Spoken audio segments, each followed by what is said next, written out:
میرا نام عمر ہے، عمر بخش شیخ پورا نام ہے، اور میں بائی پروفیشن سائنٹسٹ اور انجینئر ہوں. ٹھیک ہے. ڈاکٹر قدیر سے میرا تعلق رہا ہے، ایٹم بم بنانے میں تھوڑا سا میرا بھی حصہ ہے. اور میں لیاری میں پیدا ہوا، جو کہ 1942 میں لیاری میں پیدا ہوا، اور ایجوکیشن بھی میں نے لی مارکیٹ لیاری سے ہی پرائمری حاصل کی. اس کے بعد میں سندھ مدرسۃ الاسلام مین بلڈنگ جو فریر روڈ پہ ہے وہاں پر میں نے ایڈمیشن لیا، اور وہاں سے 1958 میں میں نے میٹرک کیا. پھر میں نے انٹر سائنس کیا گورنمنٹ سائنس کالج سے. اس کے بعد وہ زمانہ ایوب خان کا تھا، اور ان کی سب سے بڑی خواہش یہ تھی کہ ہمارے جو یہ دو ونگس ہیں، ایسٹ پاکستان اور ویسٹ پاکستان، ان میں انٹیگریشن ہونا چاہیے. انٹیگریشن کے لیے انہوں نے یہ سلسلہ نکالا کہ ایسٹ پاکستان کی یونیورسٹیوں سے کچھ لوگوں کو سلیکٹ کر کے ویسٹ پاکستان کی یونیورسٹیوں میں لاتے تھے، اور یہاں سے کچھ لوگوں کو سلیکٹ کر کے ایسٹ پاکستان لے جاتے تھے.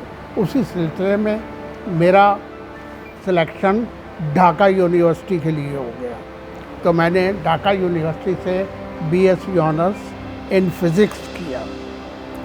اس کے بعد وہ ایوب خان کے خلاف مہم چل گئی، اور ان کو ڈیپوز کر دیا گیا. تو اسی زمانے میں میں ایم ایس سی کا فائنل اسٹوڈنٹ تھا ڈھاکہ یونیورسٹی میں، اور ایم ایس سی فائنل کا امتحان دیے بغیر میں کراچی آ گیا، کیونکہ مسئلہ تھا لائف اینڈ ڈیتھ کا. پھر میں نے ایم ایس سی کیا کراچی یونیورسٹی سے. میرا فیلڈ آف اسپیشلائزیشن جو ہے نیوکلیئر فزکس ہے. اس کے بعد میں نے پیپل اسٹیل مل جوائن کیا. یہ جیپنیز لون تھا، اور یہ ولیکا کو انہوں نے دیا تھا. اس مل کا پہلے نام تھا ولیکا اسٹیل ملز. اریکشن کا پیریڈ تھا، میں نے اسی سلسلے میں اریکشن کے پیریڈ میں جوائن کر لیا، اور 1974 میں یہ مل پروڈکشن میں آئی، مئی میں. اس کے بعد میں نے 1 سال تک یہاں کام کیا پیپل اسٹیل مل میں پروڈکشن میں.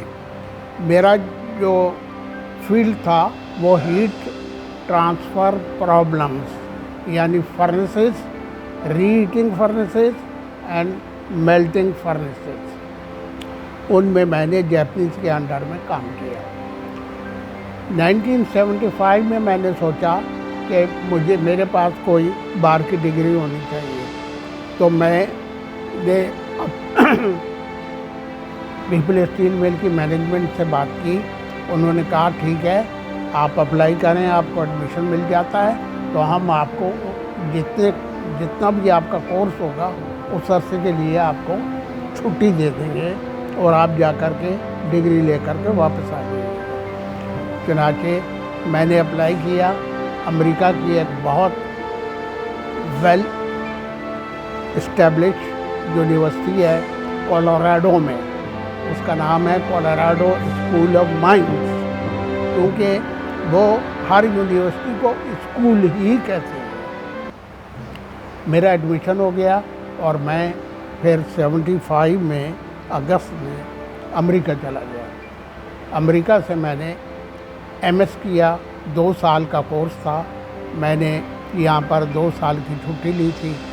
پھر میں نے سوچا کہ امریکہ بار بار تو کوئی آ نہیں سکتا، تو اب ہمیں امریکہ کے جو کارخانے ہیں ان میں کام کرنا چاہیے، اور دیکھنا چاہیے کہ یہ ہم سے اتنے ایڈوانس کیوں ہیں. چنانچہ میں نے اپلائی کیا. مجھے 3 سال کی ایکسٹینشن مل گئی چھٹی میں، اور میں نے وہاں پر مختلف اداروں میں، خاص طور پہ اسٹیل میلٹنگ اداروں میں کام کیا. اور پھر میں کراچی آ گیا. جاب تو میری تھی، میں نے ریزیوم کر لیا. اسی زمانے میں انڈیا نے پوکھران ایک علاقہ ہے سندھ سے ملا ہوا، یہاں پر